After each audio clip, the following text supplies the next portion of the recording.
I just went through.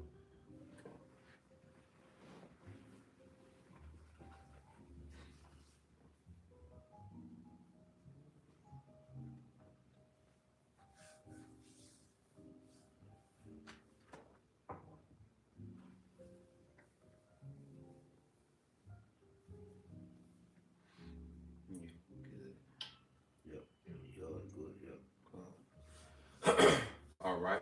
Shalom. Shalom. First and foremost, we would like to give all praise and glory unto Yahweh, Ba'Shem, Yahweh Shai, Ba'Shem, Kakwadash. double honors unto the apostles and the elders of GMS who rule well, teach well, being great examples towards younger brothers. And peace and blessings and salutations to the whole elect out there pushing his word and truth and in sincerity across the four winds in the name of Yahweh Ba'Shem Yahweh Shai, pushing to get up out of there. Shalom to the whole elect, the believers, the listeners whom have came back to the obedience of the scriptures through faith in Yahweh Ba'Shem Yahweh Shai. All right. Once again, back with the beloved brothers, GMS Orlando. All right, and we're going into a lesson, dealing with the misanthropic, mindset, which this is the word, we was looking for yesterday during the live stream, but the water, to the beloved brother, Yaquab, the Hopeful Lake 3, he posted it in the comment board, that live stream, so we was able to look up that word. It's a heavy word, all right, and this Elder Apostle Gabar, the beloved Elder Apostle Gabar, that goes into this word. He pushes, he goes into how the truth, you know, turns, men into misanthrope. Okay, and when you go into that definition, like we're going to do, it's a heavy definition and it aligns, with what the scriptures say we should be like, in this world, So, any brother add anything before we get? We get the Okay, definition. you got it. It says a misanthrope is a person who dislikes, distrusts, or has a general contempt for humankind, Mm-hmm. often believing people are inherently selfish, Yep. flawed, or bad, leading to cynicism and social isolation. Yeah. So it says, read it again. It says a misanthrope is a person who dislikes, distrusts, or has a general contempt for humankind. Yeah, for this age, because this age produces a certain type of person. This is a very anti-Messiah society. Right. Real quick, get First John 5 and 19. Because this is a viewpoint, all right, of the elect. As we mature in Yahweh Shai, this is how when we look out into a world, we have a distrust, a disdain for this age. It's hard to trust. There's no way you can trust anybody outside the truth. Right. Because you don't know what they're capable of. Right. They might be okay for the moment, but when their pressure comes, how are they going to respond? Demon time. Yeah. And you don't know how they live away from you. Mm-hmm. Every brother got, different things that they into, different circumstances, different, family situations. But there's a common standard. Right.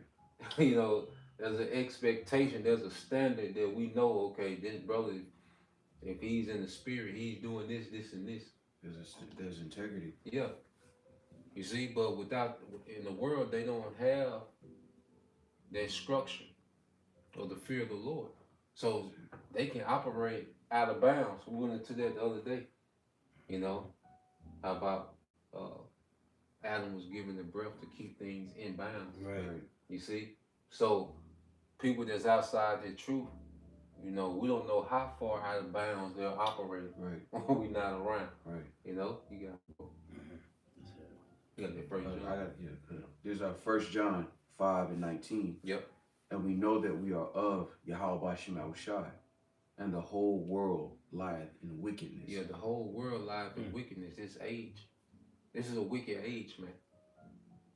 Because it's social engineered by the serpent, Esau, Edom, the devil. Right. This man has customized the behavior of the world. You see? That's why you see people operate with the same mannerism. Because it's all anti-Messiah. Right. Once you done met one nigga woman, you pretty much met them all. You done dealt with one nigga, you done pretty much dealt with them all. Mm-hmm. They all operate off that same belief system, that same mannerism, that same darkness. Yep. Okay, so the whole world, live in wickedness under the devil, man. Outside of the remnant, that's why only the remnant gonna be on the chariots. You know, uh, read that definition again. I got one Oh real yeah, yeah, quick. okay, yeah, yeah, It's slide. Ecclesiastes chapter 13 and verse 1. Yep, yep. He that toucheth pitch shall be defiled You break it therewith, down. and he that hath fellowship with a proud man shall be like unto him. And everybody outside of the elect are fashioned after Esau. You know, Esau's a proud man. He's a profane man, as is described in Hebrews the 12th chapter. And again, what fellowship have light with darkness? So there's a natural separation between the light and the dark, with the light being the elect through the grace and mercy of Yahweh Shema Shai.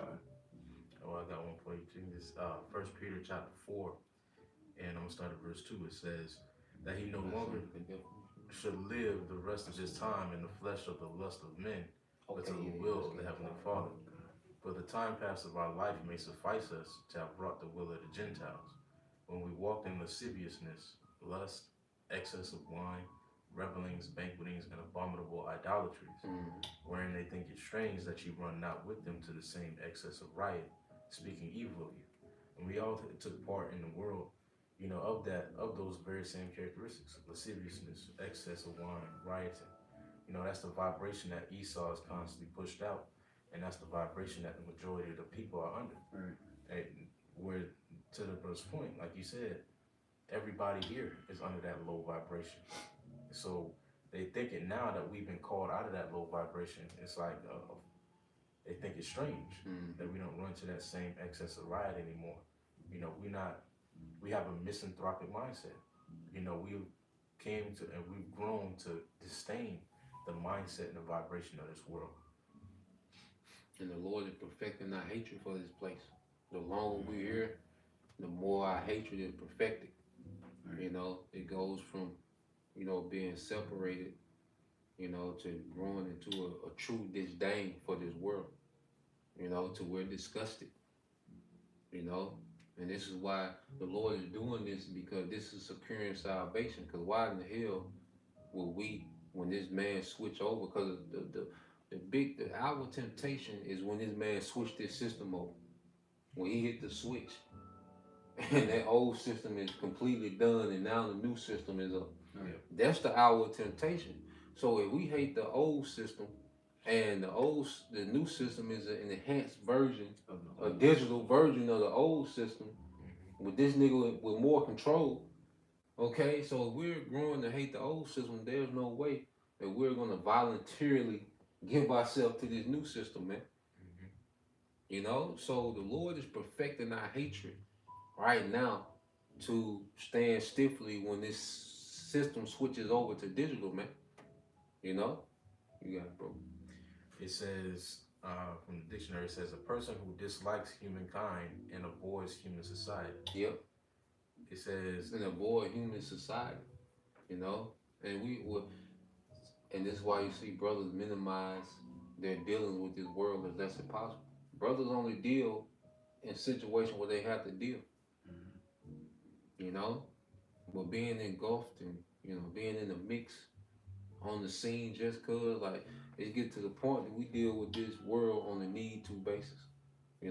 Brothers need to work. Brothers need to they got certain networks and connections that they got to deal with, for the sake of business or for the sake of forwarding, or maintaining, their situation, but outside of it, man, it's getting to the point where the Lord just is drawing us back more and more, to where we constantly more and more isolated from this world and from these people, man, Yeah, I want to read. Go ahead, you got it, bro. Go ahead. It says, from the etymology online, it says, one who hates humankind, one who distrust human character or motives. Human character motives, because we know everything is rooted. This is a hyper individual society. Like going back to Esau, like the spirit of Esau is on the average person, Right, to where the average person is looking to where they're looking for an angle to have some type of leverage on you and to use you for their benefit, no matter what position they put you in. Right. Esau come take a whole country of resources, don't give a damn about the millions of people and what position they put them in. Right. But people are like that on a low level. In this society, people are looking, okay, how can I take and improve my situation? And I don't give a damn what position I done left this person in. Yeah. And that's the majority of society. That's heavy, man. You know? They're operating like lower level Edomites. You know, you got it, bro. It goes into, what's that? Ecclesiastes 10. As the judge is, so is the people. Mm-hmm. And then you have a natural hatred for Esau for what he's already done, and then the people are just a lesser version of him. Mm-hmm. What does that mean? That means you're going to distrust the society as a whole. Mm-hmm. You don't want to participate. You got more on it? You have something? No, it was just more definitions. You got. Go ahead. No, read them, bro. Read them. It says, again, a person who dislikes, distrusts, or has a general contempt for humankind, often believing people are inherently selfish. Yep, inherently selfish in this society. And you're born in this world, you're born and you're cultivated to be selfish. You know, you're cultivated to self-worship. You know, because even your birthday, you're teaching people the way Esau, this society pushes your birthday. You're teaching people to worship themselves. Okay, like they should be praised just for being born. Right. You know, just for being born, you deserve some type of praise. You know, nah, man. Because you even look in the scriptures, people were praised because of righteousness. Our forefathers, certain foremothers, they was praised. Why? Because of their integrity, like you say. Right. Integrity was praised. Right. Okay? Honesty was praised. Faithfulness was praised. Discipline, these things were praised.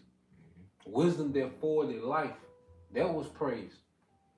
Okay? But this man produces, this man has a society that people praise themselves just for the fact that they're born. And don't let you be born a woman. Right. You see? You deserve worship. You know?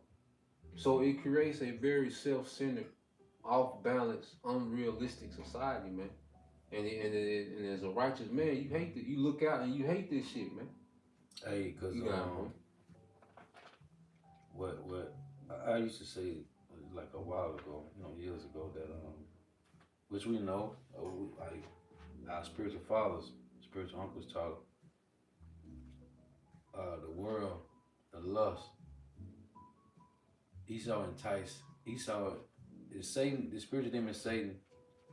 Job is to entice shit that we were doing in the world, and that's what it do. It entices you. If you like to commit adultery, then you're gonna be enticing that shit. If you like to gamble, heavy gambling, you're gonna get enticed in that shit. You like stealing, whatever you like, whatever it is you like doing. Cause that's why I tell you in 1 John 2:15, it's the lust of the eyes. Right? The lust of the eyes, they're keeping up with the Joneses. You want what the world got. So, and if it tell you in Galatians 5:16, if you're not exercising the spirit, then the flesh gonna overpower you. Mm-hmm. So real quick, this is Ephesians 2:1. Mm-hmm.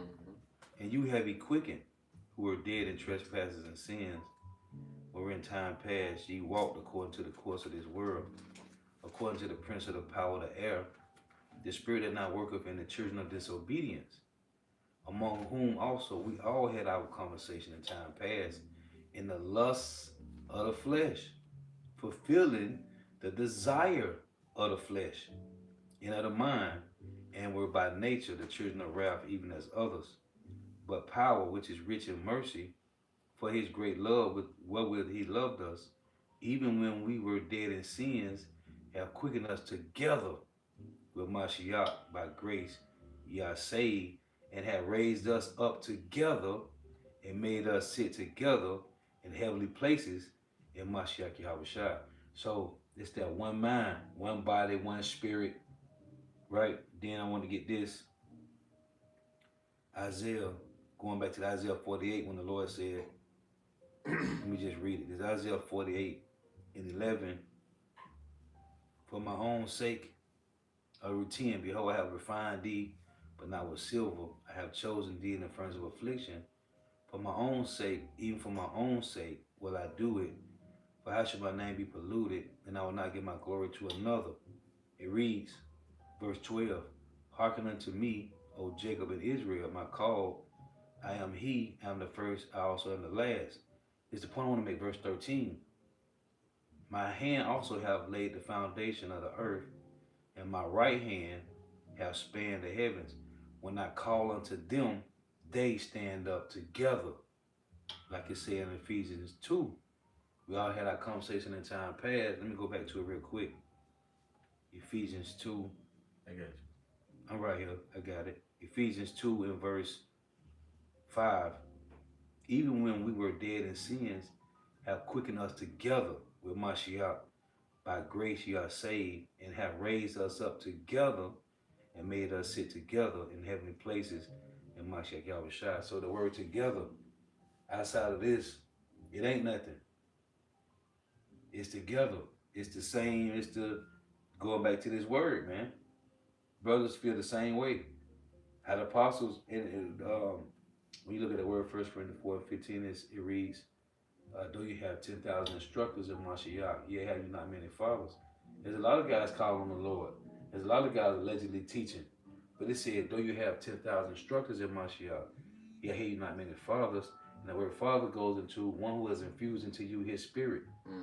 So that's why we feel the same way the apostles feel. Mm-hmm. The apostle Paul, he always say, this truth, what's the word in 2 Timothy 2, being a soldier for the Lord, a solitary, man.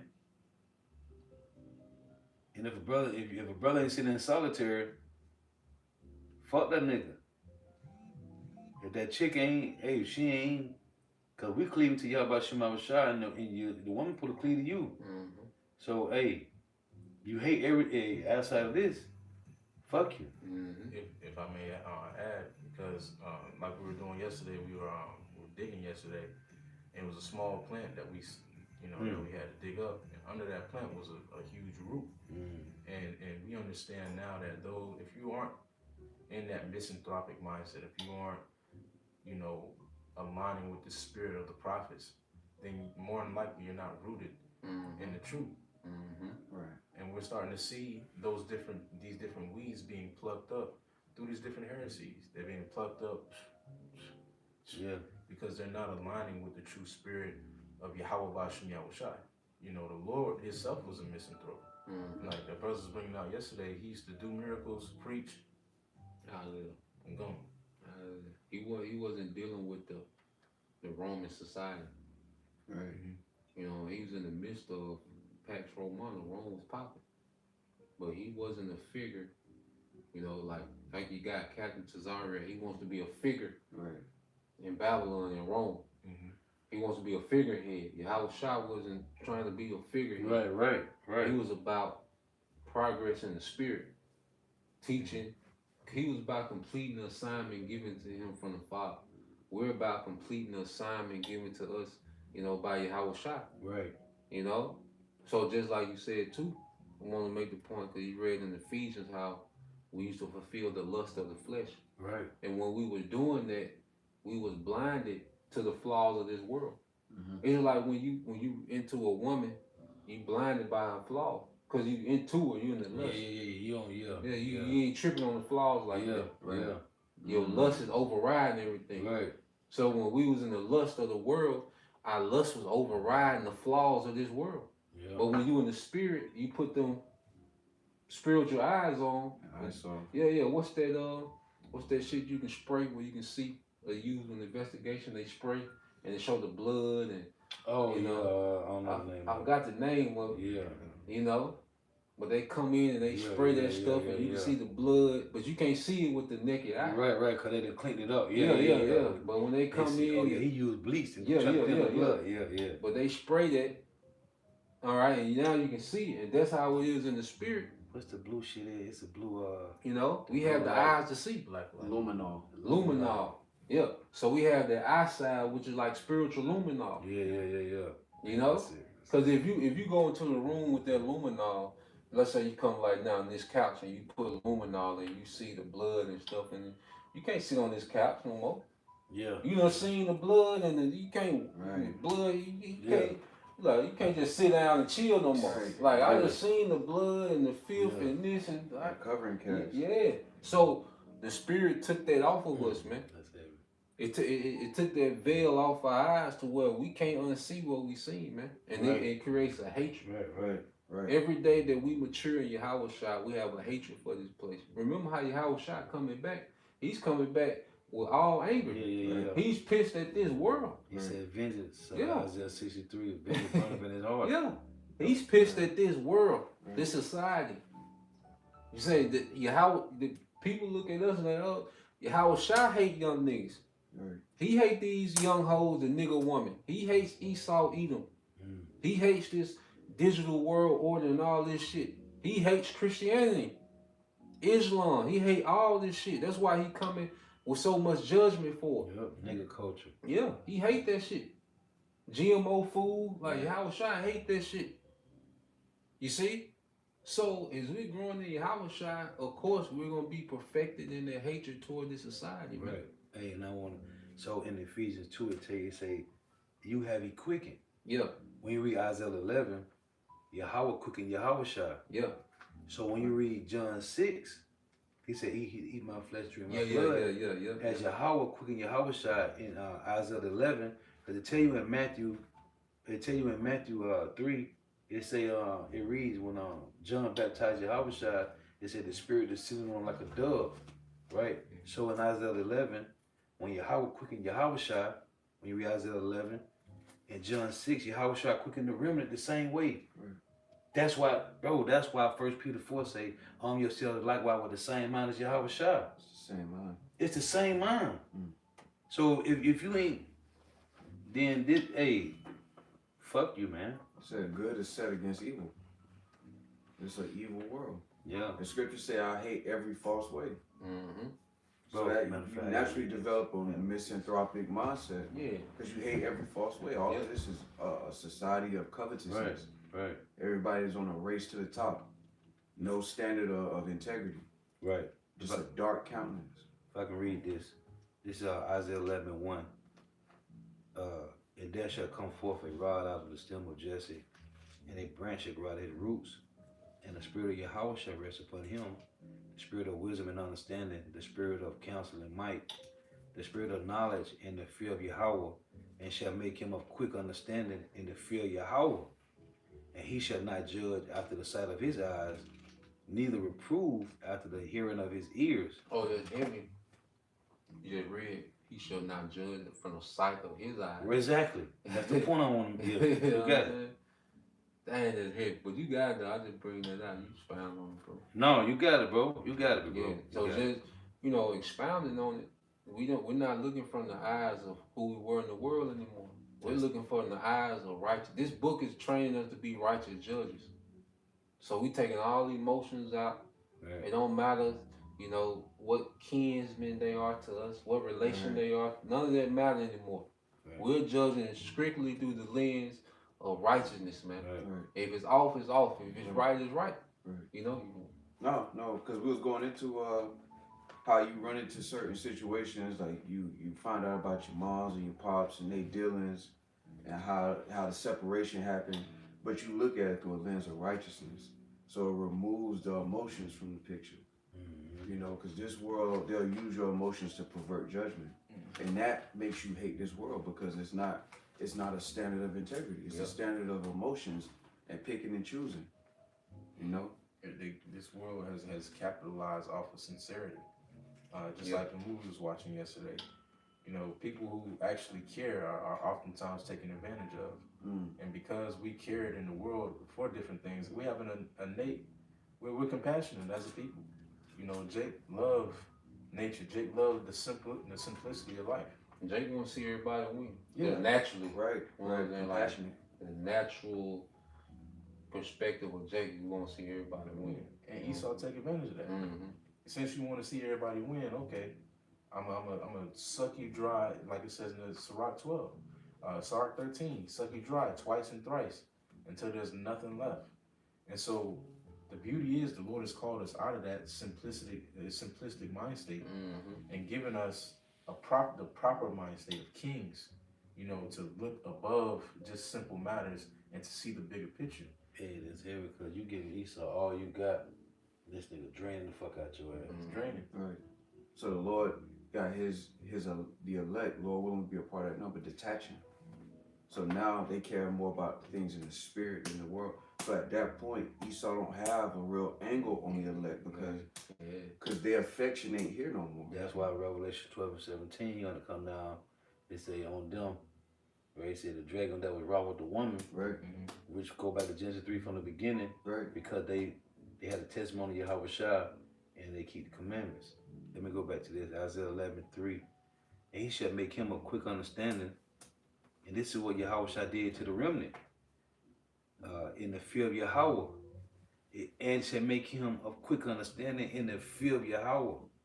And he shall not judge after the sight of his eyes, neither reprove after the hearing of his ears, but with righteousness as he shall he judge the poor, and reprove with equity for the meek of the earth. And he shall smite the earth with the rod of his mouth, and with the breath of his lips shall he slay the wicked. So, at the same way Yahweh quicken Yahweh Shai quicken the remnant.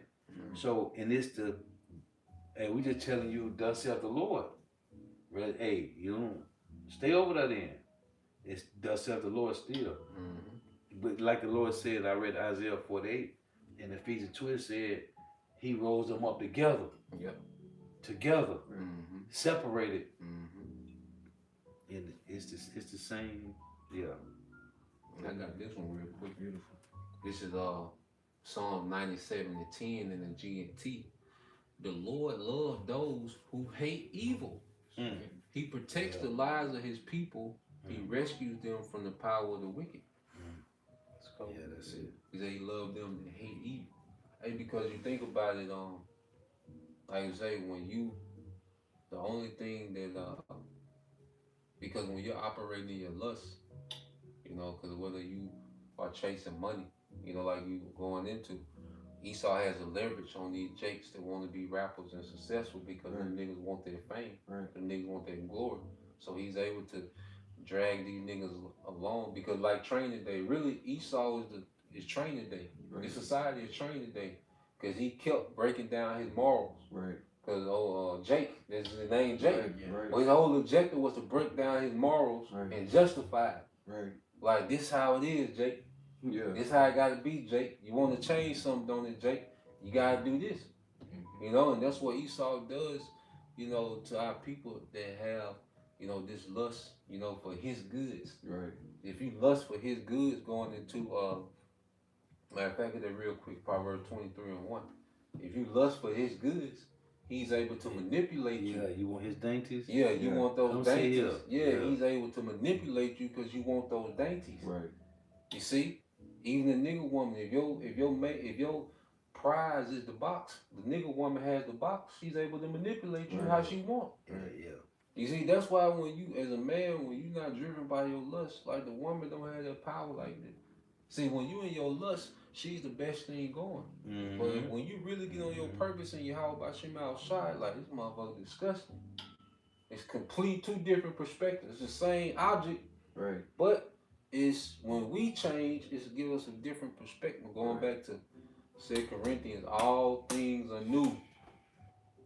You see? Like you don't now, like you were saying earlier, like you went to full sale, but even then when your spirit was young, you still know I don't want to be around this shit. So imagine now, as we mature, now it goes from you not wanting to be around it to you have a disgust for this shit. That's like the highest order of being in the truth and spiritual maturity is a misanthropic mindset. Because when you first come in, you avoid the evil life. But then as you mature, you're like, man, fuck these people. You still avoid them, but you look at it and you start to despise it more and more because you see what it produces. Being a husbandman of the earth is like seeing a garden overrun with weeds. It's like there's a certain contempt you have, like you ruining the garden. Because we understand the big picture now. We understand that if one aspect of the garden is off, the whole garden is off. You got weeds in one corner. It will be in that corner for a little bit, but eventually those weeds is gonna spread to the whole garden. And now the disease of the earth has spread into the whole world. This disease mindset, this disease way of life, that spread. It started in the little corner and it spread throughout the whole corner of the earth. And now everybody's operating under this low vibration, and it's really sickening. It's vexing. You know, it's like I can only imagine Lot in his time being around those Gomorrites, those Sodomites, every single day, operating under that low vibration. And it said it vexed his spirit day to day, man, with them wicked conversations. Every day. Because that we was getting into it yesterday. That environment got so bad to the point where they were trying to sodomize angels. Yeah. Oh, man. Hey, it's like, yo, You got it. no, you can finish your point, bro. That environment got so bad that they were trying to sodomize angels even after being blinded. Yeah. Yeah. They were still going after it. And then Lot is a cut to these niggas that's done sold out. Cause Lot was balling. Mm-hmm. But his personal situation still didn't make him blinded to the wickedness. Right. He was vexed. Remember, he was balling. Him and Adam and him and Abraham Abraham had to split apart, separate. yeah, Yeah. so much, yeah. Yeah. So Lot was balling in Sodom, but he was still vexed, showing you that integrity. He had honor. It wasn't about his personal situation. Right. It was about the condition of the earth. Mm-hmm. Showing you attributes of a ruler is not about their personal situation. Right. Of a righteous ruler, their personal situation ain't the end all be all. But America teaches you that your personal situation is the end all be all. Visualism. Yeah, once you get your situation straight, you don't care how Big nothing Rob else. was Yeah. going to that all the time. You don't even man. care. You don't even give a damn if your biological brother ain't. You know. Yeah. You don't even care about your next to kin. You don't care about nothing but your personal situation. Mm-hmm. Like nigga want that. Nigga want to come to the family union with that status of this. You know what I mean? Be exalted. Yeah. But his family through. Right. Yeah. Just like old boy from Training Day when he went in there. Like, yeah, they know me. Yeah. Yeah. It's how you flipping them pigeons. Yeah. Then everybody know I'm here. Yeah. Oh, you the man in this piece, huh? Nigga had a special demon on him. Tap into something dark. He said they flipping pigeons. Then everybody know I'm here. I know you like to get with it. I got one real quick. It's Luke chapter 12 and verse 15. And he said unto them, take heed and beware of covetousness. Oh man. For a man's life consisteth not in the abundance of the things which he possesseth. Can you go up on that? Get that whole account. Let's get that You want to account. start at 14? Yeah. Come on, this is Luke 12 and 14. And he said unto him, man, who made me a judge? Go ahead when he first came to me. This is Luke 12 and 11. Yeah. And when they bring you unto the synagogues and unto the magistrates and powers, take ye no thought how or what thing ye shall answer or what ye shall say. For the Holy Spirit shall teach you in the same hour what ye ought to say. And one of the company said unto him, Master, speak to my brother that he divide the inheritance with me. Yeah, so Jake was coming to Yahushua speaking of an inheritance. So his father died and he wanted Yahushua to be a judge over their inheritance. And see, Yahushua knew he was on some bullshit because whatever his father wrote out, that's what it is. Yeah, you can't change that. Yeah, and then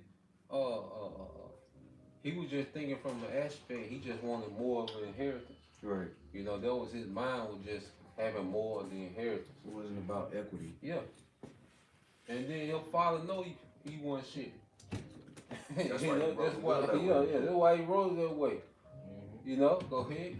Come, verse 14, and he said unto him, man, who made me a judge or a divider over you? Yep. And he said unto them, take heed and beware of covetousness. Yep.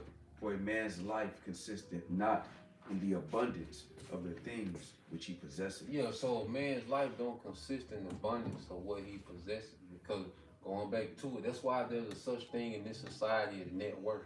Right. You know? And see, that's why you can't figure out the net worth of King David and King Solomon. You can get some numbers thrown out there just to kind of give you the scale that was on. But you can't get an accurate. Because they wasn't keeping up with that. Right. Yeah. Right. You know what I'm saying? They wasn't keeping up with no net worth. This is Esau shit. Right. Well, you're categorized by net worth. Yeah. The rich, the super rich. Right. You know what I'm saying? Like you know the billionaires. These are all these are vain categories. Because the Lord taught us, if I may say, the Lord taught us to be satisfied with just the quality of life. Yeah. Just life itself, the Lord taught us to be satisfied with. Yeah. You have land, you have cattle, you have children, you have a wise man be, you have resources. That's life. Yeah. Mm-hmm. And once you have that, you really have everything. Yeah. And if I'm a billionaire, what does it benefit you to know I'm a billionaire? Exactly. Look at the condition of the earth. You got more billionaires than ever. Mm-hmm. Than the earth has ever had. But look at the condition of the earth. It's worse. So what's the point of you knowing I'm a billionaire besides shitting on you? It breeds covetousness. You know? That's all it breeds is covetousness. I got You got Greek it. word for covetousness. It's pleon exia. Pleon exia. It says greedy desire to have more.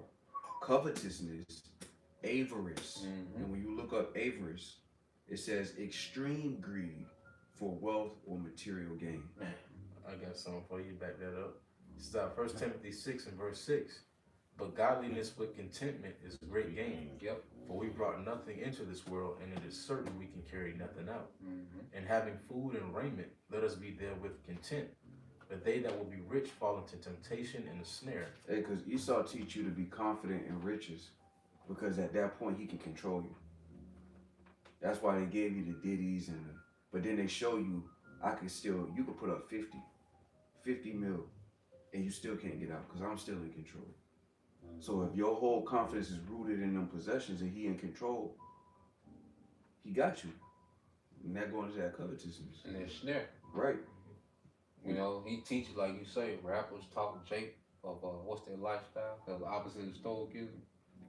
Epicureans. Epicurious. Yep. He promoted that style of Epicurious where you find liberty through pleasure. Yep. So if you want that lifestyle, then you gotta be more dependent on him, because Esau is the gatekeeper of that lifestyle. Right. Being a rich nigga, Esau is the gatekeeper of that. Right. Okay, and it's a snare.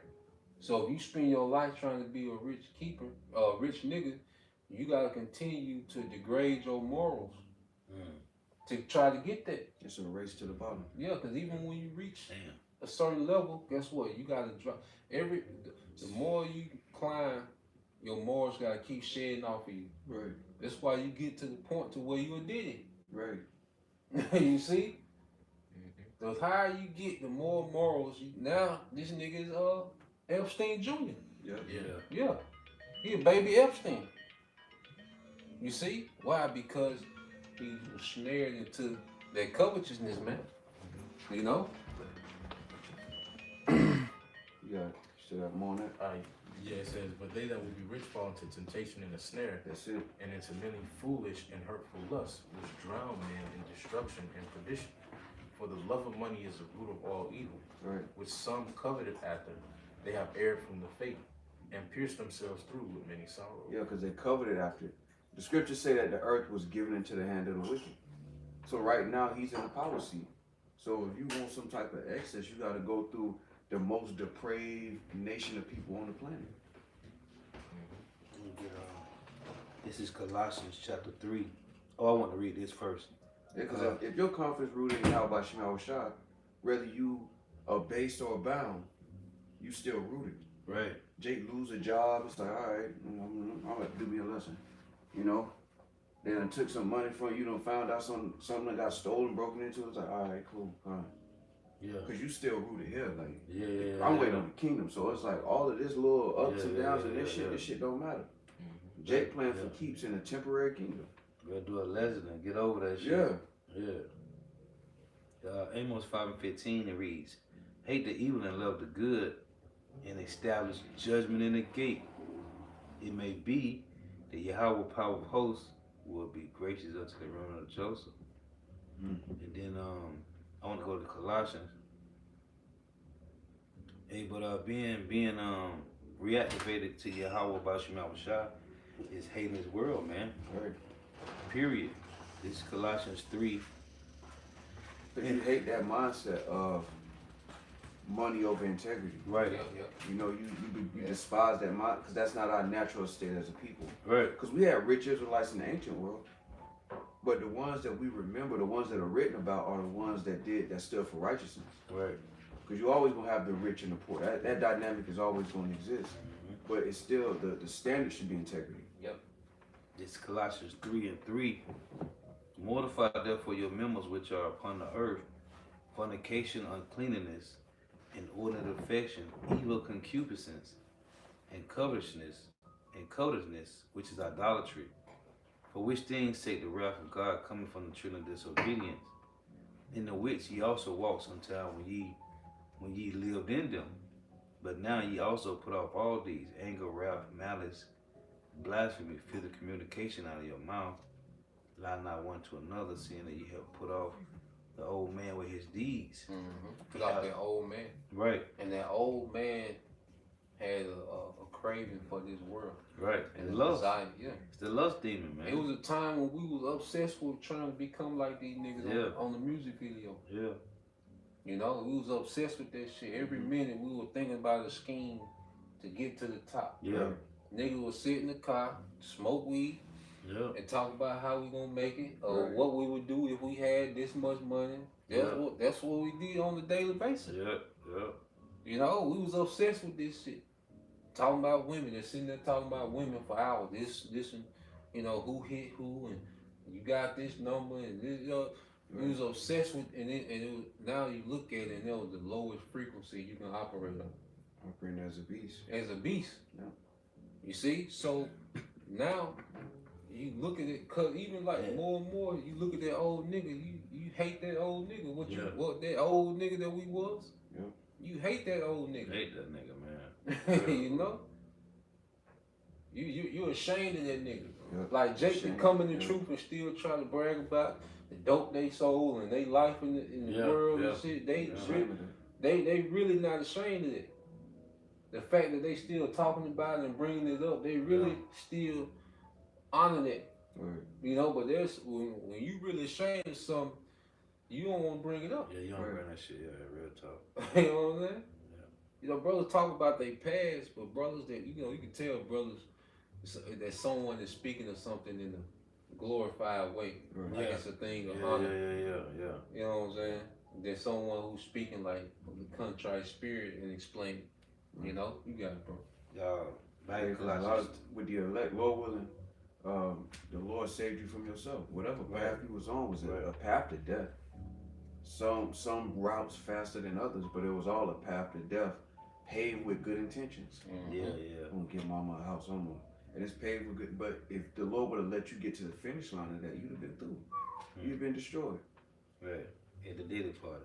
Yeah. Colossians 3:10, and have put off the old man. And have put on the new man, which is renewed in knowledge after the image of him that created him. I got one more. This is Titus. As a matter of fact, let me read a little bit more of this and I'm gonna jump to Titus. Colossians 3:12. Put on therefore as the elect of power, holy and beloved, bowels of mercies, kindness, humbleness of mind, meekness, long suffering. Because the mind we had in the world was of lust. So this say put on humbleness of mind, meekness, long suffering, forbearing one another and forgiving one another. If any man have a quarrel against any, even as Mashiach forgave you, so also do ye. So then this is Titus 3.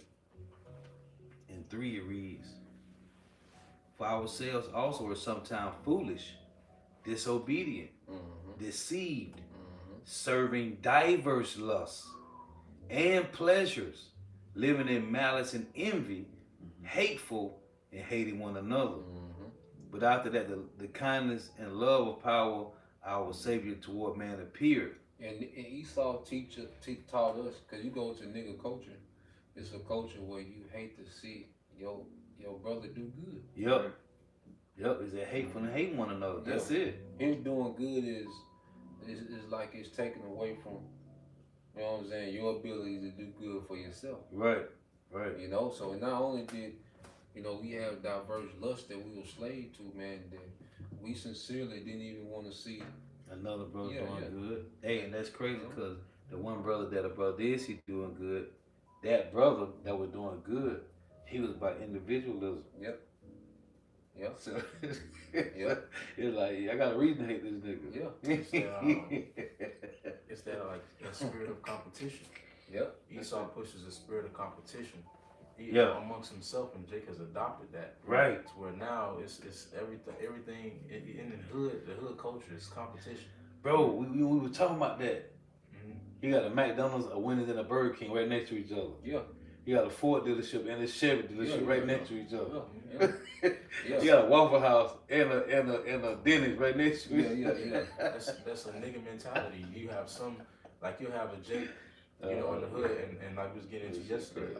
Every man, you know, it's in man's nature to want to be recognized for something. Yeah. But you'll have Jake who try to overshadow something. I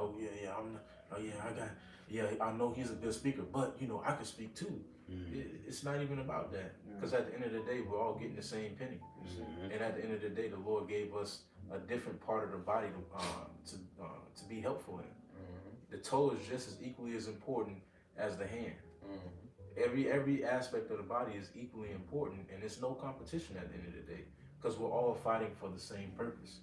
It's like the elder asked. He said, "What makes us brothers?" You know, we all have the same Father. That's what makes us brothers. It's very simple. You know, this ministry, it speaks about the simplicity in Hamashiach. This ministry is simple. It's not about the competition. It's not about the vibration that this world pushes off.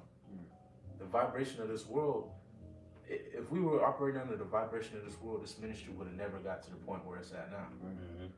In order for it to have reached to this point, there had to be a different, the Yahushua spirit had to come in and intervene. And that simplicity, just add to what you're saying with that simplicity, Esau has made everything overcomplicated. You know? He has made everything overcomplicated, man. Getting a business, starting a business has become overcomplicated. Mm-hmm. With the paperwork, the certificates, the taxes, the this and that, the insurance, everything is overcomplicated. Dealing with a woman, it ain't so much that we just got a hatred for women. We just understand the trauma and the complications that come with it. It ain't supposed to be that hard. Right. Like you said, we not supposed to be your therapist, your shrink. We not supposed to be all that as a husband. Right. You see, that's too much. But Esau has created this system to where it's complicated. You really hate what this system has done to everything, including women.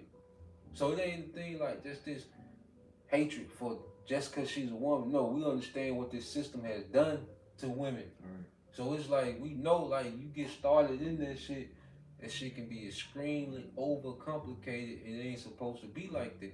Right. Dealing with a woman is supposed to be simple. Right. She has a natural nature to be a servant. You have a natural nature to be a leader. You have a natural nature to be, as a man, you are a visionary. Okay? The woman has a natural nature to maintain. Mm-hmm. Yeah. Mm-hmm. So when you look at the simplicity in Yahushua, like the brothers getting into, everything from the beginning was simplified. When it said tawab, it said it's good, it's pleasing, it's agreeable. Right. You see? You're not supposed to be trying to, you dealing with a woman and you trying to figure out what angle she coming from. She trying to figure out what angle you coming from.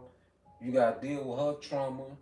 You got things that's unhealed. It ain't supposed to be this complicated like this. Right. It ain't supposed to be a podcast, 3-hour live stream talking about the relationship between man and woman. It's supposed to be simple. Going back to what you look at the animals, think the deers ain't doing that. The animals not doing that. Hell no. They have a simple system and they thrive and they survive. They in order. Yeah, but it's us. Esau got everybody arguing about the table, popping some goddamn balloon. Now think about it. Look at the simplicity of the man and woman, but now you have all this conflict and trauma that's in the equation that just overcomplicate every goddamn thing. And that's another thing that make us be misanthropic because everything is overcomplicated, man. You know, we getting back to simplicity, man. Yeah, that shit make you hate everything, man. Yeah. Because Esau defiled it all. It all goes back to that source. Esau's the end of this age, and Jacob is the beginning of the age to follow. This age is signed sincerely Esau. You know, so everything in it outside of the elect is Esau. His signature is on it. Yep. Whether it's people, ideas, thoughts, institutions. Right. Esau's signature is over all of it. You know, and good is set against evil. So again, you're gonna have a natural contempt for this. Like, man, this is wrong. Mm-hmm. And anybody who can't see it that way, you look at them like you over there. Yeah. That's just by default. Knowing the times and the seasons we in, when sometimes there's a time to set apart, to refrain from embracing. Yep. That's a misanthropic mindset. I'm gonna refrain from embracing family or friend. I got something for you. This is Sirach or Ecclesiastes 17 and 26. Turn again to the Most High and turn away from iniquity, for he will lead thee out of darkness into the light of health, and hate thou abomination vehemently. Ooh. And that's what we've come to do. You know, as we've come out of that darkness into the light, we've come to hate abomination vehemently, which means very vehement goes into very strong, very strong feeling. I got a definition for you real quick. Dictionary: vehemently, in a forceful, passionate, or intense manner, with great feeling. And we hate abomination intensely. We have an intense hatred for abomination. The way that relationships are conducted here, the relationship even between parent and child, is an abomination. The way that people are allowed to follow these different philosophies, and the way that the earth is being, the minds of the people are being constantly destroyed, is an abomination. And we hate that. We hate that we have to dwell amongst this and continue to put on like that Clark Kent every day. Right. Put on a Clark Kent, walking through, okay, con. But in the back of your mind, it's like that vexation. Yeah. That vexation, bro. Because this is not all there is to life. This can't be all there is to life.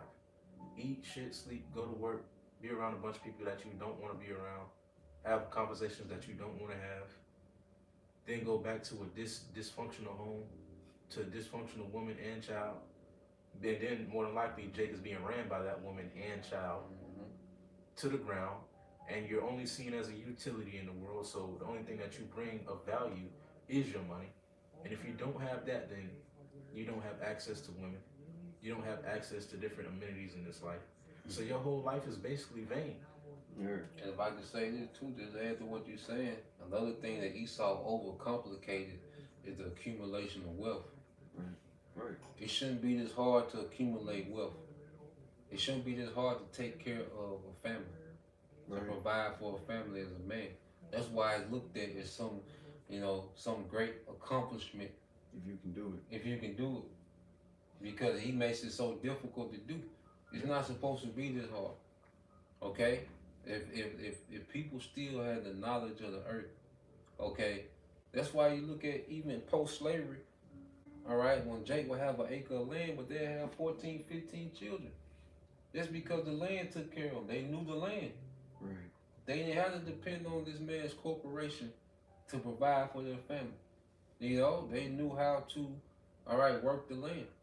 They had livestock, they had gardens, they had, like you said, I was saying earlier, that how our grandparents, they only went to market to get probably sugar. Sugar and flour. Sugar and flour. That was it. But mainly everything, and if they didn't grow it, the garden, right? The farm next to them grew it. They could trade, swap. Barter system. Yeah. But going back into it, it's not supposed to be this hard to create wealth.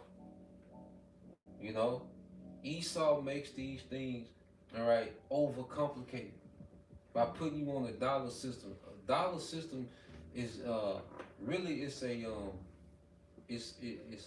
tool to it disrupts wealth. Right. accumulation. Right. Because when you look at what a dollar is, it's pretty much a limiter. You can only get this much. Going back into it, we don't know how much King David, King Solomon had, because they didn't have they didn't have a system to measure what they had. Right. Put a cap. They just had abundance. Yeah. If you have $1 million, that means that you can only get $1 million worth of resources, and that's it. Yeah. But if you grow your own resources, they can't put a cap on that. Right. Put a dollar amount on it. Yeah. If you know, that's why wisdom is above money. Right. Hey, that's heavy because when you read about Solomon, it tell you that he received 666 talents. Yeah. A year, right? In my study Bible, it say that was 3 billion and some change. Yeah. That he would receive, but they didn't tell you what he had. Yeah. That's just what he was receiving. Right. Because the Lord don't want. Hey, it ain't important what Israel got as abundance. Yeah. It's what the heathens would bring to Jerusalem. Right. Yeah. That's when you start to be entrapped in that whole snare of numbering things. Yeah. That's why the Lord said, don't even number Israel. Right. Once you start to number stuff, then you start to become prideful. Now, you don't need to know what we got. Just tell me how much you bring. Yeah. Yeah. You start to worry about things that don't matter. Right. Stop numbering shit. This Proverbs 8:35. For whoso findeth me findeth life, and shall obtain favor of Yahweh. But he that sinneth against me wrongeth his own soul. All that hate me love death. And that's why that Ecclesiastes 10:10, it reads, the physician come to cut off a disease. Right. The so-called white man is a disease, man. Everything that he do, again, he's anti-life and pro-death. Right. So if you hate the Lord, then that means you love the so-called white man. That's it. By default. That's it. There's no gray area. There's no area in between the Lord, good and evil. Good.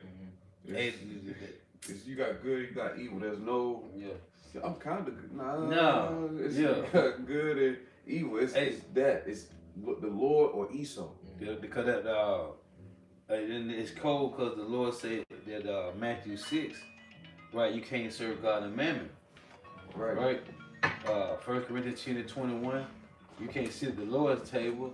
You can't drink from the Lord's cup. And you trying to see what Esau got in his shit. Yeah. Oh, that did we read that Proverbs 23? No, I got it. Yeah, let's get that. So Proverbs 23, it says, when thou sittest to eat with the ruler, consider diligently what is before thee. Esau the ruler now. You know, and what he presents to eat is his doctrine. Same thing with the serpent. He brought Eve something to eat. Yeah. Right. Which is a philosophy of doctrine. Yeah. So we now the spirit, because see, we didn't have a defense before, because we didn't have nothing to compare. Right. The food, what Esau was giving us, we didn't have nothing to compare it to. Right. But now that we have the true bread, Yahweh Shai, the manna, right, all right, a life, nigga been giving us that GMO shit, man. Yeah. And the Lord said, I will prepare, a table is being prepared, roughly paraphrasing, in the presence of our enemies. Jake thought this was the only table in town. Yeah. So Jake was looking through it like, Go this nigga back. Maybe the dumplings. Yeah. And then the Lord was like, get up from there. Yeah. Come over here. And this is another table being established. Wisdom bring it to a kingdom, you know? So the Lord is feeding us with meat and food that's convenient for us through the Spirit. That's actually profitable. Esau's dainties are not profitable for you. It seemed like it on the front end, but the back end is even worse. It ain't even worth the trouble. It is not balanced, because with the truth, because even going to the sweet and the bitter, well, your diet supposed to have sweets and bitters. Right. You know, Esau just give you all sweets. Right. You know, and that's what people, you know, crave is them sweets. But no, you're supposed to have bitters, and that's why when you start eating different, it takes a while and your taste buds to get back used to raw food, to natural food, Right. you know, to whole foods without all the additives. Right. You know, so this doctrine is raw. It's pure. It's raw. It's like a raw diet. You know, with no additives, man. But the benefits of it, and then after a while, your taste buds, your spiritual taste buds get adapted. You know, to that pure food. Right. You know. It's an acquired taste. Yeah, because you're not eating for the sake of lust. You're eating for the benefits. Sustenance. Yeah, you're eating for the benefits now. You know, or say, "Woe to thee, O land, with thy king." Right. You know, Eating early in the morning. early in the morning. Yeah. But then when your king is a noble, he eating for strength. Yeah, it say eat in due season. Yeah, he eat for strength. Yeah. You see, with the intentions. Okay, you got it, bro. If I get this one precept, it says Sirach or Ecclesiastes 31, and I'm gonna get verse 20. It says, "Sound sleep cometh of moderate eating. He riseth early, and his wits are with him. But the pain of watching and chorler and pangs of the belly are with an unsatiable man." I'm gonna get verse 16. It says, "Eat as it becometh a man, those things which are set before thee, and devour not, lest thou be hated. Leave off first for men's sake, and be not unsatiable, lest thou offend." And it's going into basically how you should partake and indulge in different meats. It's talking about actual eating, but it could be likened spiritually unto doctrines. Yep. How you sit, what you partake in, how you eat. You have to be careful of these things, like you get into. But it's Proverbs 23. But real quick, when it say unsatiated, that means you unsatisfied. And the spirit of not being satisfied runs you to the ground. Because people like going back to this system, it teaches you to never be satisfied, never be content. The scripture say, "What godliness It's great. great gain." Yeah. But Esau tell you, look, if you have 1,000,000, why not get 10,000,000? If you made 10,000,000, go get 100. So you spend so much time changing the number, okay, that you just as unending quest. Because the scripture says the eye is never satisfied with sin. You just always want the next woman instead of focus on building a legacy. And it's another thing, a concept too. Esau teach people to live their whole life for them. It gets to a certain point to where you got to start setting up the next generation. You see, you get to a certain point to where we done had, the women and fun and whatever, and then the Lord still got to where you have, your women but then that becomes in the back. Now we got another generation we got to prepare. Right. Now it's even bigger than us in this generation. We got to start preparing for the next generation. That's why when Jacob, when he was wrestling an angel, he was thinking about us. You see, when he was wrestling an angel all night, it wasn't, he had 4 women. He had stuff. He did, you know what I'm saying? Imagine Jacob just spent his time just trying to accumulate more livestock and women. No, it came to a point to where it wasn't about him no more. Now it's about setting up the next generation. But that's another thing Esau teach people. That's why you got women, you got people, not just women, but people in their 60s and 70s still talking about I'm doing me. But the next generation ain't set up for nothing. And this also the problem with this generation is nobody set them up for nothing. Right. No, because Esau taught people to live their life just for them. To think about their one life and get the best out of their one life and not think about generations. But he thinks generation. Right. 100%. The Rockefellers and the DuPonts and the Rothschilds, they think generational. But they teach the world to think one life at a time. One generation at a time. You got They learned from the mistake of their forefather Esau. Yeah. Esau had that one generational mindset. That's why he gave up the birthright. Just thought he despised it. Yeah. Oh yeah. Keep reading on that. 23. Yep. It says, "And put a knife to thy throat, if thou be a man given to appetite. Be not desirous of his dainties, for they are deceitful meat. Labor not to be rich. Cease from thine own wisdom. Wilt thou set thine eyes upon that which is not? For riches certainly make themselves wings. They fly away as an eagle toward heaven. Eat thou not the bread of him that hath an evil eye, neither desire thou his dainty meats." And he has that evil eye. You know, here it is. You're listening to your enemy about prosperity. Your enemy is not going to teach you prosperity. Esau has he has dressed up self-destruction as prosperity. Okay, going back to that Epicurean lifestyle. That's a lifestyle of self-destruction. Right. It's unbalanced. It's not realistic. Right. You can't live like them niggas in the rap video every day. You know, that's the lifestyle that Jake want. Jake want that lifestyle every day. Yeah. You know, you got niggas that want to do the club every night. Different women, just random and drugs and party. You can't do that. The body ain't even built for Epicurean to withstand that. Yeah, you know, there's a balance to everything, man. And Esau has given you, the food of self-destruction, but it's sweet, it's good. Unbalanced life. Yeah, because people that like the rotten teeth and see, it don't start eventually. It gradually get to that point. People that eat all their sugar and teeth and rotten, it gradually get to that point. But the process of getting to them rotten teeth is great. It's just non-stop candy. You trying everything, variety, boom, sour Skittles, sour Patch. Now later, Yeah, we stayed with the packing knife. Remember the long packing knife? Yeah.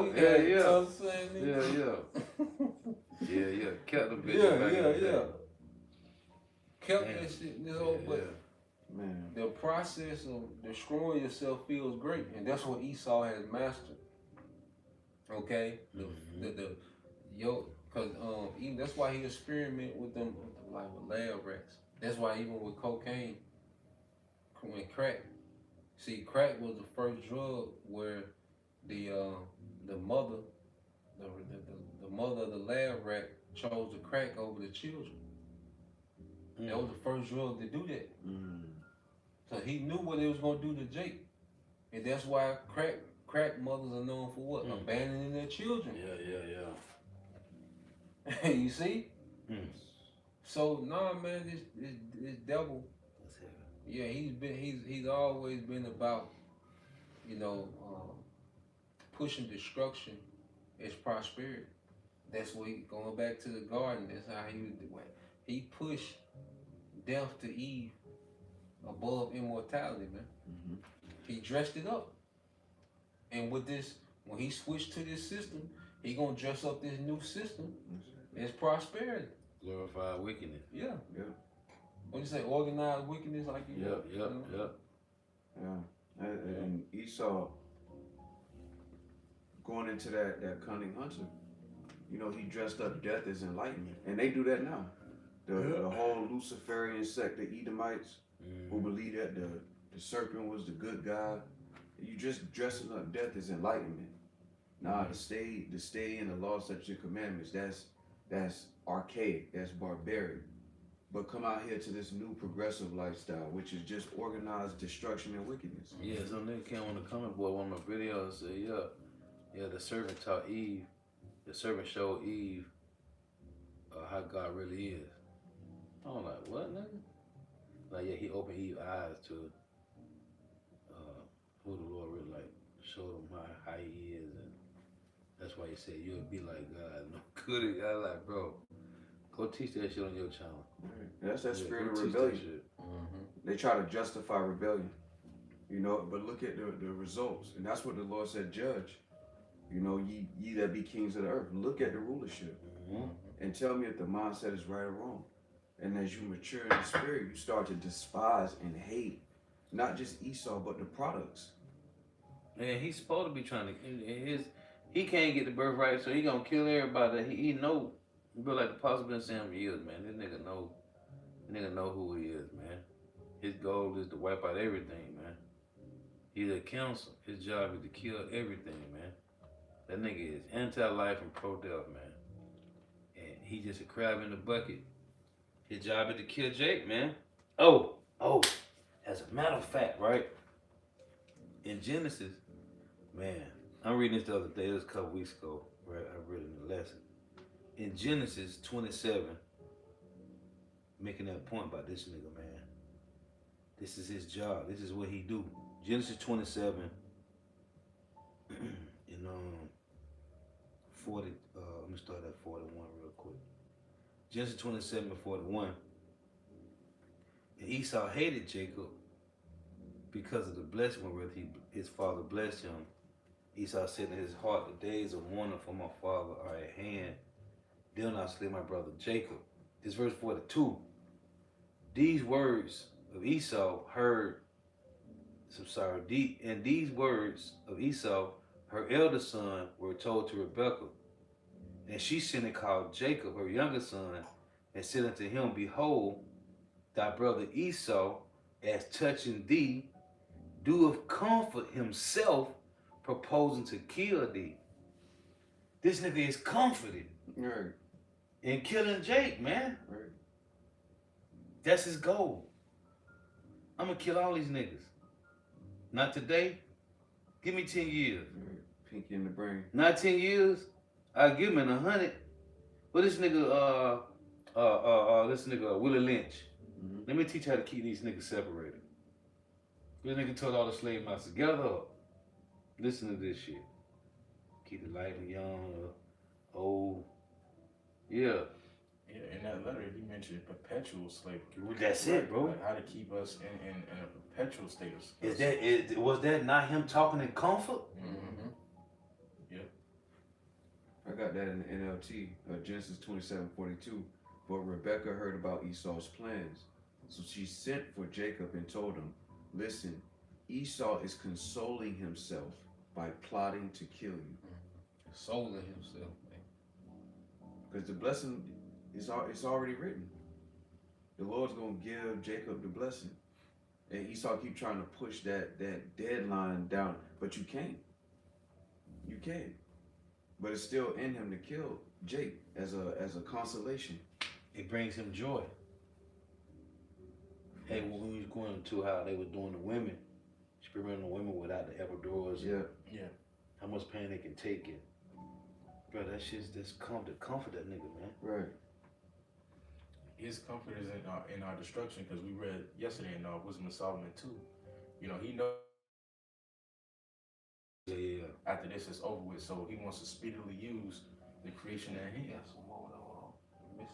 You know, he wants to speedily use it because he knows it's up for him. And if I can add, Esau done turned 2/3 to an extension of himself. Mm-hmm. You know, and that's why the prophets, man, Lord will that number, we hate all this shit, man.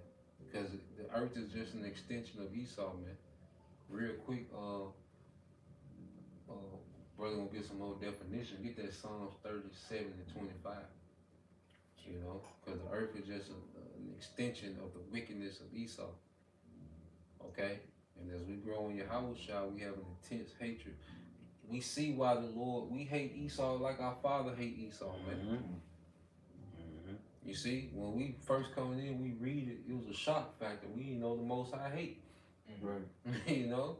But then, like I say, you mature, you grow until you see why the Most High hate this nigga, man. Exactly.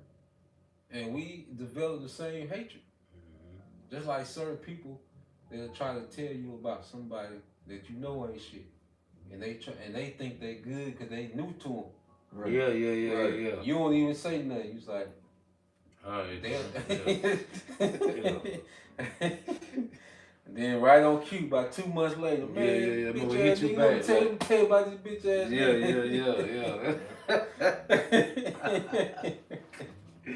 Yeah. Yeah, bro. I didn't want to say I told you. This is Psalms 37 and 25. I have been young and now am old. It might be Salaki. It might be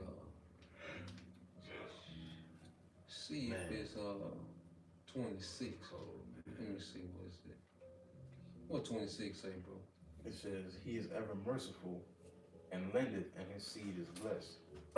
Go to it might be Psalms 34. Psalms 34. And 25. Let me see.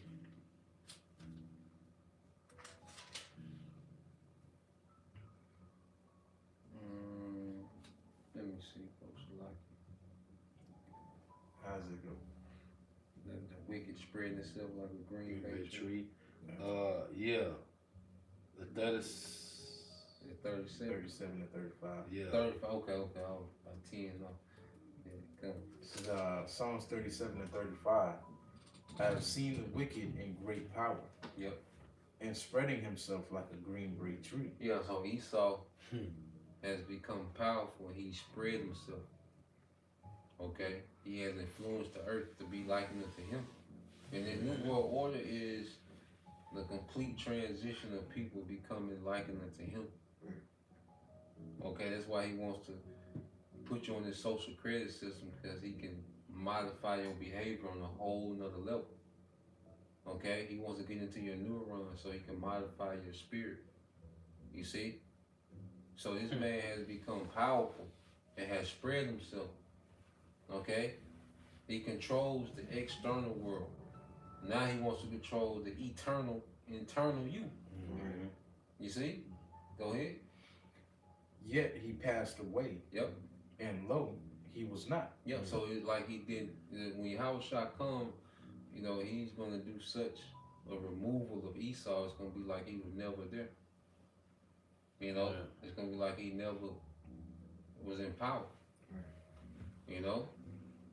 So, when going back to misanthrope, why would misanthrope? Because the earth is an extension of Esau. Esau has turned society into an extension of himself. You got it, bro. Key characteristics. It says negative moral judgment. Yep. It says sees humanity as morally corrupt, Sees or flawed. humanity as morally corrupt or flawed. We see it for what it is. That's it. Okay, this place it just ain't right. The people just ain't right. They hate righteousness. Not only, you know, do they not practice righteousness, but they hate it. You see, the scriptures say in 2nd Ezra 9. Okay, when it said they loathe my law. Right. Yeah, Right. Yeah. Right. And you get that word loathe, it goes into an intense hatred. Right. You see? So this world hates righteousness, man. Right. That's why we get so much slack. Okay, go ahead.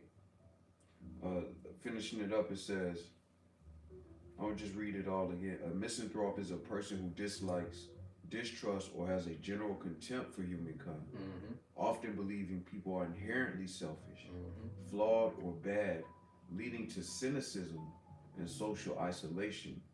Though it's a personality trait, not usually a mental illness, and can stem from deep-seated negative views on human nature or experiences. Yeah, deep-seated negative views. Okay, because we got another view, we got another outlook now. Right. Okay, the things that we thought was okay, because you know, this world teaches you to form your righteousness based off emotion. Right. How something makes you feel. You know, that's why you can sell crack, but then you can give out bikes in Christmas and feel good. Right. Right. You righteous now. You know what I'm saying? You voided that out. You evened it up. Yeah. Nah, man, it's just wicked for what it is. Wicked, like you say, it's just wicked, man. Yeah. It can't be, ain't no gray areas, man. If it's outside of righteousness, it's wicked. That's why Yahushua say, well, let your nay be nay, your yea be yea. Anything outside of that cometh evil. Yeah. So he was telling you that gray areas are evil. Right. Right. Going back to earlier. Yeah. If a woman, you ask her she got a man, she say, well, it's complicated. Yep. That's evil. Every time.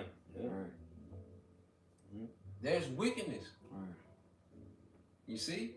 So the scriptures, what they're doing, it creates a black and white effect in the gray society. Right. And a lot of the gray fall over into the black, the dark. Right. And there's only a few that falls into the white, the light, you know, the purity, and that's the remnant. Okay, and that's another thing. We realize that most people are bull. It's only a few normal people in the world. That's it. Like when you really just sit back and peep, because the spirit have you as a judge, you're always analyzing. Right. Because you're not participating, you're analyzing. Because a judge is someone that's on the outside looking in of the case that's before them. Mm. They have nothing to do with the case. You know, you can't be a judge, all right? You can't judge a case, okay, that you're involved in. Right. You have to be on the outside looking in. So the Lord has us on the outside looking into the world and analyzing these things. And I know brothers have it all the time. You have certain epiphanies, you know, like you realize, like, damn, it ain't too many normal people in the world. I say that every time I go into Walmart and I just look at all the hundreds of people in there. I'm the only same motherfucker in the It ain't too many normal people. You know, this world, you know, so going back into that definition, this is from a viewpoint because you're on the outside looking in, analyzing and filtering everything through the scriptures. You know, this is the Most High's righteousness that we're filtering everything through. Okay, you got it, bro. It says, Okay, come. it says, yet he passed away, and lo, he was not. Yet I saw him, but he could not be found. Yep. Mark the perfect man, and behold the upright. Yep. For the end of that man is peace. Cause Hey. No, go ahead. I was gonna say because it's a definition in Misanthropic that talked about. It was in the AI overview talking about they still deal with a certain few people. I think we had looked it up yesterday. You know, I know it'll give you different definitions I was sometimes. gonna say, cause reading that song, right? It said he spread himself like a greenberry tree, but then it said he's gonna be like he never been. Yeah. How is that if he's when the tree spread itself, it's get rooted? Yeah. Right. Yeah. This is Job 18. Yeah, that's gonna be heavy. This is Job 18 and verse 5. It reads, yeah, the light of the wicked shall be put out, and the spark of his fire shall not shine. The light shall be dark in his tabernacle, and his candle shall be put out with him. The steps of his strength shall be straightened, and his own counsel shall cast him down. We watching that happen now. Yep. His own counsel casting him down. For he is cast into a net by his own feet, and walked upon his snare. The jinn shall take him by the heel, and the robber shall prevail against him. Right? So the jinn taking him by the heel is Yahweh Shah. That's why I tell you when you go to real quick, Hosea 12:3. He took his brother this Hosea 12:3. He took his brother by the heel in the womb, and by his strength he had power with God. So he took his brother by the heel in the womb, Jacob. Right. And it say again, Job 18:9, the jinn shall take him by the heel, which is the snare, the trap, Yahweh Shah. It say, and the robber shall prevail against him, which is Yahweh Shah. The snare is laid for him in the ground, and a trap for him in the way. Terror shall make him afraid on every side. And when you read in 2 Corinthians 4, it said, we are troubled on every side. Right? We was distressed, perplexed but not destroyed, forsaken but not cast down. But it said we were troubled on every side. Who was on every Esau? So it say Job 18:11 it reads, terror shall make him afraid on every side, and shall drive him to his feet. His strength shall be hunger bitten, and destruction shall be ready at his side. It shall devour the strength of his skin. Even the firstborn of death shall devour his strength, which is Yahweh Shah. His confidence,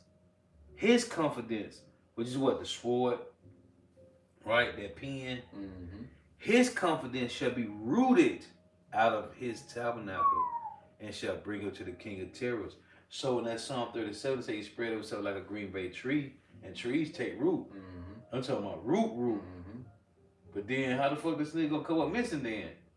His roots gotta get put. Gotta be uprooted. He gonna be a root no branch. He gonna be uprooted, and this doctrine, his infrastructure gonna be uprooted. But the main thing is his doctrine that dominates the earth, because it's his doctrine that dominates the earth. Goddamn draconian measures. Yeah. Because going back to the nigga on the comment board, he just an extension of an Edomite. Yeah. Where The Most High is the villain and the serpent was the good guy, Yeah. freeing Eve from Fucking from nigga. bondage. Man. Yeah, that's an extension of Edomite philosophy. Right. Most people in the world, especially over here in the West, they're an extension of that Edomite philosophy. Yeah. That's why any rebuttal to this truth is an extension of Edomite philosophy, man. Yeah, because the nigga said, the one nigga on my comment boy, he said, yes, the serpent showed Eve that God was the enemy. Yeah. Because he kept him back from shit, showing him shit. Yeah. But it was Satan that, it was the serpent that showed him everything. I was like, nigga, don't forget, man. Yeah. Shit, man. I found some. I didn't find the part about the liking small sex like we saw last night. Yeah. But I saw another core characteristic of a misanthropic mindset. It says moral hypersensitivity. It says many misanthropes are disappointed idealists who hold humanity to high standards. Woo! And what is the standard? Right. The scriptures. Mm-hmm. You see? That's why you say after a while, once you get disappointed so much, you just check out. Right. You don't have no more expectation. Like you don't even have no expectation. Like this can go somewhere. No. Right. Right. Right. You meet somebody that's cool in the world. Like this can go somewhere. Your mind made up. This shit finna go left somewhere. Right. So I might as well don't even lean on it no type of way. Dealing with the woman, like, yeah, she disappointed, goddamn, like, goddamn. It's the one. Yeah. I love her. It's different. It hit different. Yeah. All that old Hey, shit. did you read the key characteristics? I had I read the moral on that one. Okay. The moral. You see something else? I seen another one. So you got key characteristics. Hatred, distrust, a strong aversion of mistrust of people in general. And this other one say cynicism. Cynicism, okay. A belief that people are motivated by selfishness or are generally bad. You got social avoidance, may withdraw from society or avoid social interactions. Negative moral judgment, sees humanity as morally corrupt or flawed. Mm-hmm. You got And what's that? 2 Timothy 3:1. Yup. Brother, want to get Yup. So you got related terms. Misanthropy. 2 Timothy 3:1. Misanthropy, no, it's like it. The general hatred or dislike of humankind. Yep. The concept feeling. Then they got philanthropist, the opposite, someone who loves humankind and works to help And others. that's what Esau pushed his billionaires on philanthropists, like the Rockefellers. Yeah. Like these people are philanthropists because you found the kind because they give to Howard, Harvard University. They build a building, a science lab. That they're lovers of humanity. That's a goddamn lie, man. And see, Esau hates people just cause. Esau just hate life. Yeah. A misanthrope is someone who hates the wickedness of the world and sees the world for what it is and separates themselves from it. Mm. Esau, he just hates life. He just disrupts life any opportunity he gets, man. But then he calls himself a philanthropist, man. It's crazy. I got No, you got another couple definitions. It says a misanthrope's dislike is typically aimed at humanity as a whole, not specific individuals or groups, but they still have to interact with people as a necessity of living in society. Yeah, we gotta go to the plantation, man. You gotta go shop around these niggas, man. And damn devils, you got. It says a part of the key characteristics, selective relationships. While misanthropes despise humanity in general, they may have a few close individual relationships or family members they value. The key is the individual's character, not their group membership. That's it. That's it. It says, read that again. That's it. it says selective relationships. While misanthropes despise humanity in general, they may have a few close individual relationships or family members they value. The key is the individual's character, not their group membership. And then it says necessary interaction. Misanthropes often must deal with people. 6 and 6. 6 to 6, yeah. Ecclesiastes. Yep. It says necessary interaction. Misanthropes often must deal with people for practical reasons, such as work, education, or essential services, Yep. which can be a source of frustration for them. Oh man. They may adopt a mask or a professional demeanor to navigate these interactions. That's the brothers. Man. That's the brothers, man. Hey, because it says you selective. A misanthrope is selective. You real, you know, and the more you in the truth, the more selective you become. Or who's around you, who you allow around who you man. put yourself. Yeah. Yeah. Plantation is one thing, Yeah. but out of that, Yeah. it's your world. No. It's our world. Yeah. It says focus on flaws. The misanthrope's negative view often stems from observing collective human failings, vices, and negative traits like greed, superficiality, or cruelty. And then it says a general disdain, which, you know, that goes into something else. Yeah, man. That that's sums it up. Yeah. That goes into the details of the main thing, that selective mindset, man. That's why I say, brothers, value your peace, value your space, man. Okay? It shouldn't be so easy for people to have access to you like that, man. Right. You know, you gotta be real selective, man. That's a privilege. Just like if we're becoming like Yahweh Shema Shai, Yahweh Shai ain't got anybody around him. Right. That's why these niggas like Genesis, them niggas ain't dwelling in the spirit of Yahweh Shai. Yahweh Shai don't got them niggas around him. Hey, bro, I say know? that so much. Yeah. I've been saying that for a long time. Hey, Yahweh ain't finna put anybody around Yahweh Shai. Nah. Yeah. So we gotta have that in mind too. Like, we should be real selective. That's the traits of the Heavenly Father and Yahweh Shai. They selective. You have not chosen me, but I have chosen you. Yahweh Shai selected the disciples, man. Hey, I got a couple precepts. You know, go ahead. Osalaki. No, you got it. This Sirach 37:10. Consult not with one that suspected thee, and hide thy counsel from such as envy thee. Yeah, because you gotta understand, this world is all about it, and then people want to destroy anything that they can. You see, that going back to an extension of an Edomite. People can't destroy what they don't know. If they don't know your plans, how can they destroy? And they don't know how you moving. That's why this ain't just we should be an open book. You know, you tell Jake what you got going on at work, man. Jake be plotting, trying to see how he can. Yeah. Frustrated. Yeah. Hey, listen, this heavy, right? Ecclesiastes 37:10. Hey, here is the misanthrope precept. Yeah. Listen, it reads, Ecclesiastes 37:10. Consult not with one that suspected thee, and hide thy counsel from such as envy thee.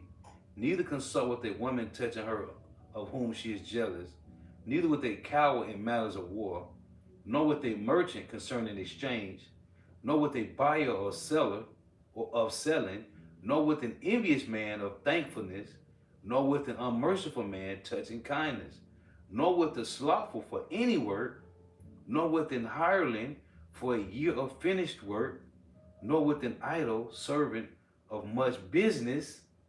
Hearken not unto these in any matter of counsel, but be thou content with a godly man, who thou knowest to keep the commandments of the Lord, whose mind is according to thy mind, and will sorrow with thee if thou shalt miscarry. Yeah, so we gotta learn how to use people for their expertise It's the whole list. and nothing else.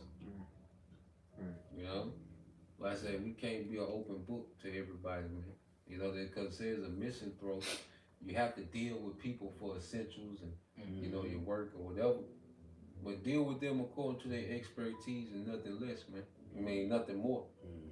You know, deal with them according to, all right, what you need them for. Corner business. Yeah, and then fall back. You know, because I say this world is full of people, you know, that's in the mind of an Edomite. And Esau's mind is to what? Sabotage. Right. He sabotaged the garden. He sabotaged paradise. Right.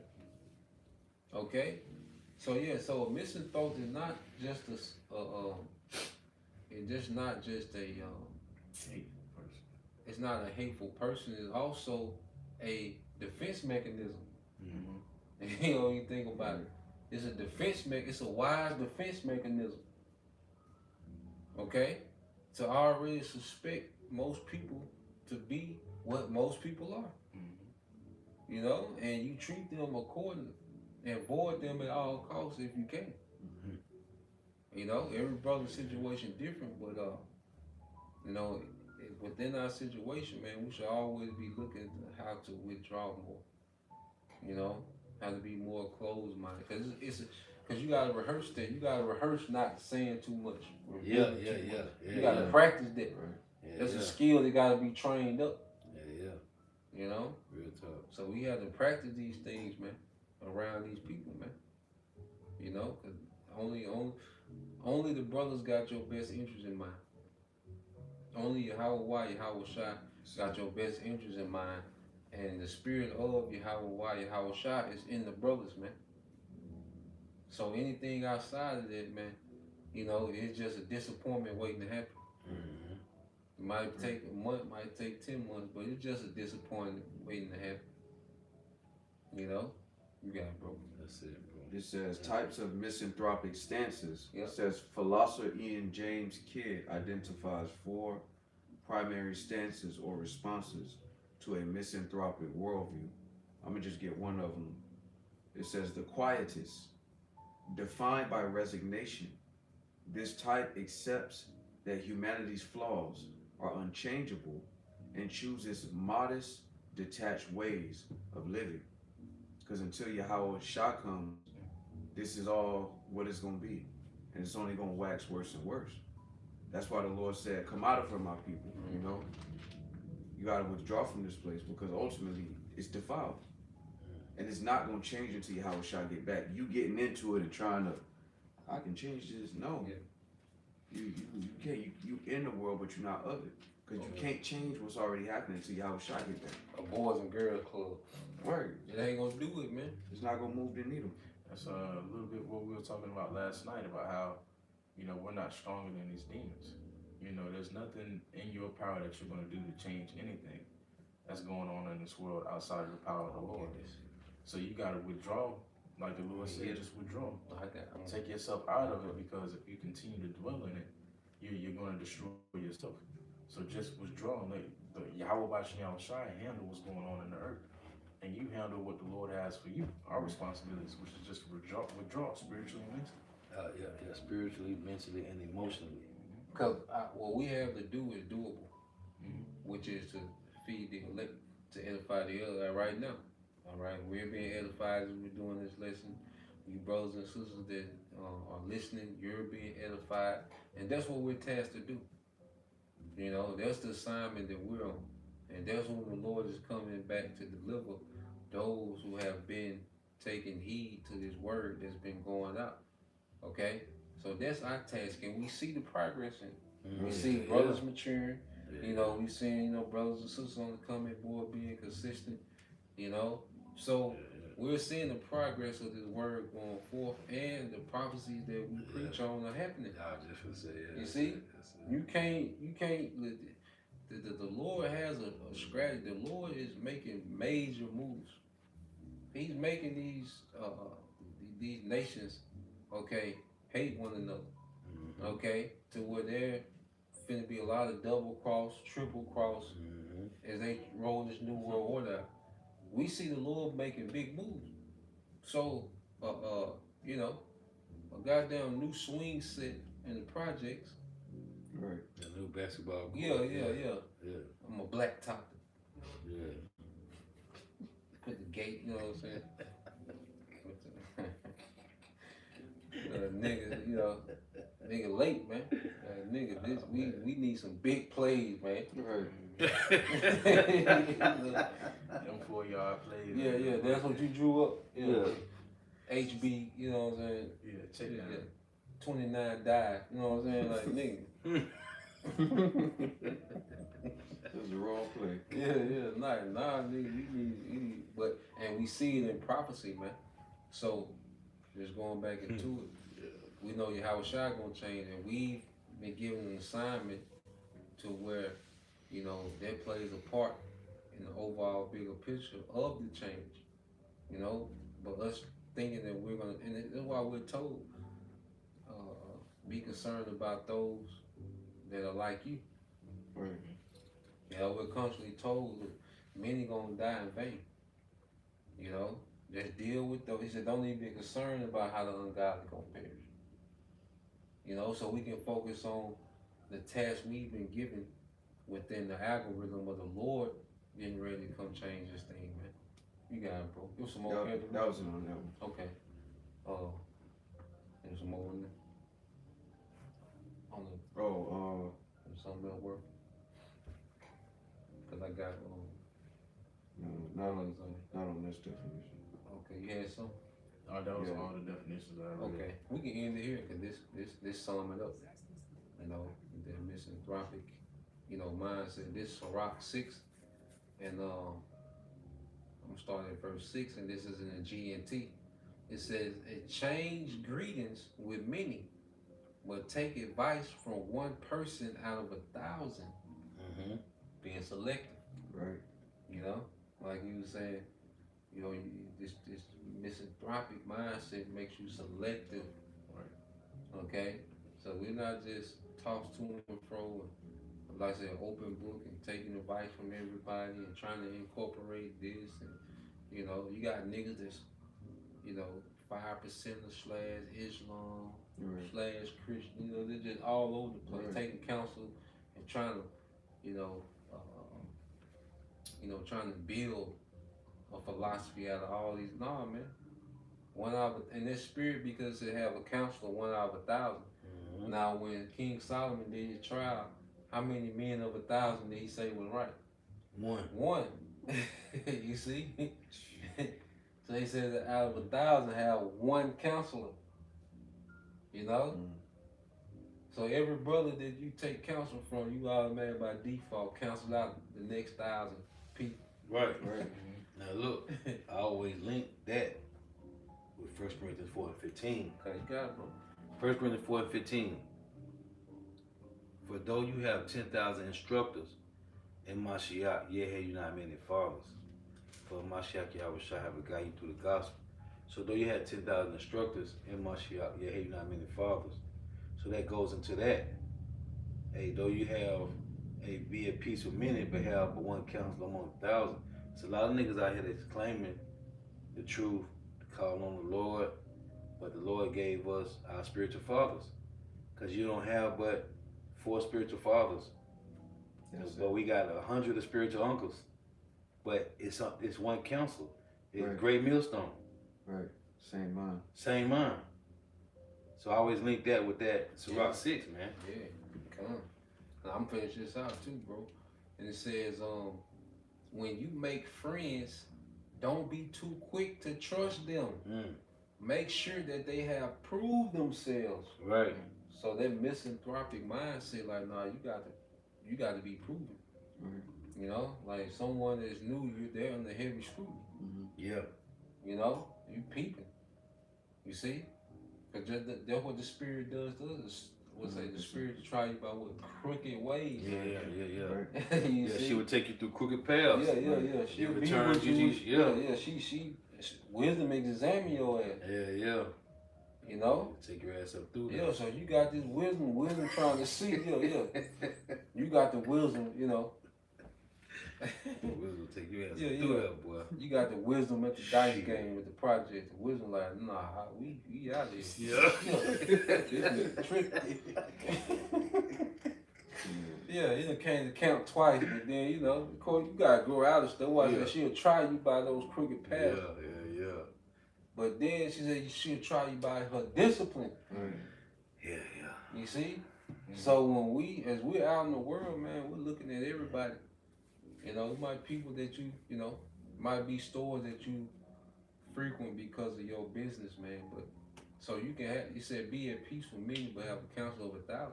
So you can be on speaking terms with a lot of people. Right. Well, a lot of people don't get past.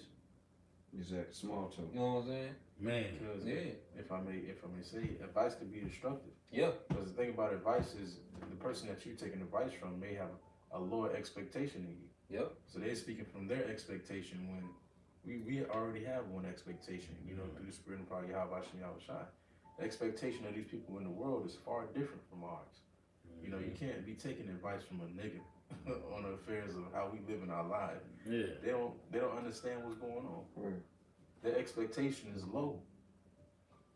Hey, that's heavy because that nigga, what's this nigga, Jordan something, the minister of health, minister of wellness, that nigga Jordan something, Pastor RB. And I remember my elder Dr. Zaba did a lesson on it. The minister of wellness, Jordan something, the nigga talk about turkey off and chicken and fish, lawful. Man, like, bro, nigga, you can't. But pork okay though. Nathaniel Jordan. Yeah, Nathaniel Jordan. That nigga there. Then one nigga, you know that nigga, I did a lesson on, this nigga said, yeah, getting $1 million is easy. What's that nigga name? Your Cole, what that nigga name is? Something. Yeah, kid, nigga said, we don't put to drink water. Like, Oh, how yeah, the fuck yeah, you yeah, don't, yeah, nigga, what? Yeah. That nigga said, you don't put, our body wasn't made to drink water. Nigga, what? That's off. That's the expectation of a nigga. Yeah. His mind is so low, his vibration is so low that the advice that he does give is low vibration. Yeah, man, that shit. How you get, nigga? And JJ want to be different. Yeah. And JJ want to say something prolific. Right. You know what I'm saying? Yeah, Nah, bro. man. But the spirit, you know, Shit crazy. and see, brothers have become misanthropes without knowing what the definition is. Right. You know, you look at it like, that's me. You know, that's us. You know, but that's what the spirit requires, man, because the scripture says, well, we walk in the peril of our overthrow. Mm-hmm. You know? So we have to be very mindful, you know, in this society where, you know, Esau has trained cutthroats. You know, these people are cultivated to be cutthroats, man. Okay? And to hinder progress. You know, there's a spirit that's out in the earth, man. And we have a sincere hatred and it's based in righteousness, man. Don't feel no type of way because you hate this society, man. You're not alone. You know, you brothers, you might be like, damn, I'm tripping and going, no. They tripping. Right. Okay, they're in full-blown rebellion against Yahweh Bashim Al-Shai. Okay, our power, man. Everything that we believe in, they're rebelling against it. You know? So nah, man, anything else we supposed to? That's it. All right. Well, with that, you know, we pray that you brothers, all right, and you sisters was edified once again. I want to give all praise and glory unto it. Yahweh Ba'Shem, Yahweh Shai, Ba'Shem, Rakakadash. And double honors unto the apostles and the elders of the GMS who rule well, teach well, being great examples to his younger brothers. And peace and blessings, salutations to the hopeful that Shalom. Shalom. Hey, while tuning in, may Yahweh Shema Shai continue blessing your houses. May the blessing of election be upon your houses. Hey, throughout for your precepts. Shalom. Shalom. Shalom. Shalom.